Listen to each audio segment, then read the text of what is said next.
Hello mga katakyut! Kamusta kayong lahat? Nakapagbakasyon na ba ang lahat?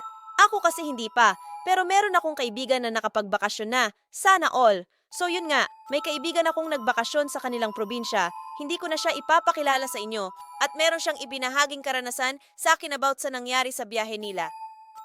So bago muna natin siya pakinggan, huwag niyo munang kalimutang mag-subscribe, like, share, at pindutin ang bell button para naman lagi kayong updated sa aking latest videos. So paano? Ilipat ko na sa kanya ha. Bye! Magandang araw po sa inyong lahat.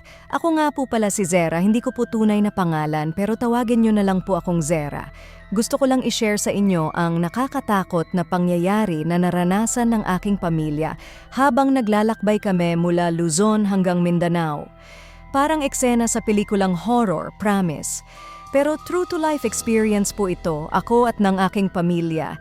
Hindi man sobrang nakakatakot, ngunit para sa amin ng aming pamilya ay delikado at nakakahilakbot ito na experience para sa amin lalo pa at first time namin itong bumiyahe ng ilang araw sa malayo. Kaya heto, ako at ang aking buong pamilya ay napagplanuhang umuwi ng Mindanao sa bahay ng aking lolo upang magbakasyon. Mga bandang 11:11 ng hating gabi sa may parte ng Visayas, nasa gitna kami ng kalsada. Walang ibang sasakyan kundi kami lang at ang mga ilaw sa daan.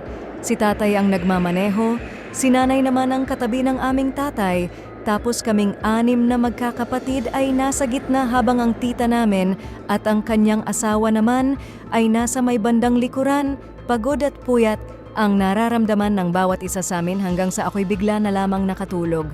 At nang umano'y bigla na lang, napaimik at may kung anong pumukaw ng atensyon kay tatay. Sabi niya, anong klaseng mga tao yan? Kakaiba mga itsura nila. Lahat ng mga kapatid ko, tita ko at asawa niya at si nanay ay nagising. Ako lang ang nanatiling tulog sa mga oras na iyon dahil sa sobrang pagod sa biyahe at puyat. Lahat sila ay tumingin sa labas ng bintana at nakita nila ang mga kakaiba at nakakatakot na anyo ng mga tao sa may gilid ng daan. Matangkad at payat sila, may mga mabalahibong braso at malagkit na pawis sa kanilang mga katawan.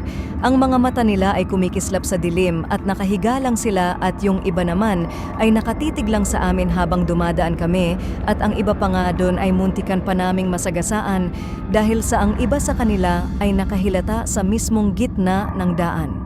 Sa mga oras na yon nakaramdam daw ng lamig sa likuran ang aking mga kapatid. Seryosong kwento nila sa akin. Pero alam nyo ba, hindi nila kami sinugod o hinarangan man lang. Nakatigil lang sila sa may gilid ng kalsada habang nagpapahid ng kung anong likido sa kanilang mga katawan.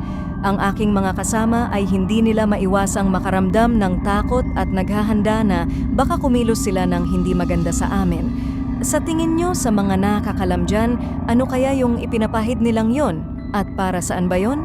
Kahit anong gawin ng pamilya ko, hindi nila maiwasang itago ang takot.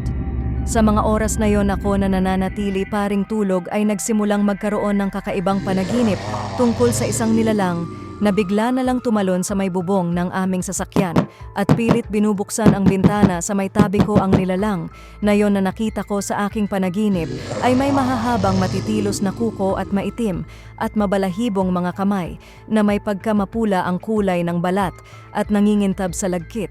Hindi ko alam na ako'y sumisigaw na pala ng mga oras na yon at ako'y pilit na ginigising ng aking mga kapatid at tatay ko at nung ako'y nakagising, nabigla kong nabanggit na may kamay sa labas at lahat sila ay biglang nanindig ang balahibo nung marinig nila ang aking napanaginipan.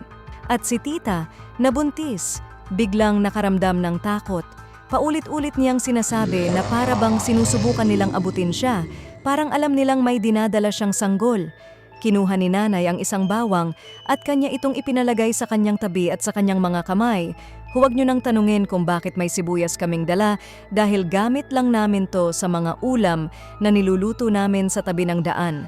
At isinabit rin ito sa paligid ng mga bintana para sa proteksyon. Lahat kami ay nag-iingat habang patuloy sa pagbiyahe, pero nandun pa din yung takot at pangamba na baka kami ay sinusundan kung kaya't hindi na muna kami natulog hanggang sa makarating kami sa aming destinasyon. Sa susunod na paglalakbay namin, sisiguraduhin ko na may dala-dala akong maraming bawang at iba pang sandata o panangga para siguradong ligtas kami sa mga ganong klaseng kakaiba na tao. at tiyak na mananatili akong alerto sa mga kakaibang bagay sa kalsada. Yun lang, yun ang kwento ng aking kaibigan na nakakalokang karanasan sa kanilang biyahe.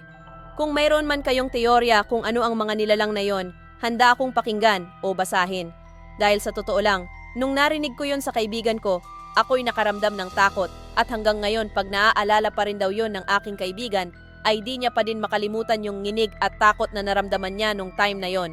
So yun lang mga katakyut, mag-ingat kayo palagi mga. Hindi mo alam kung ano ang naghihintay sa dilim.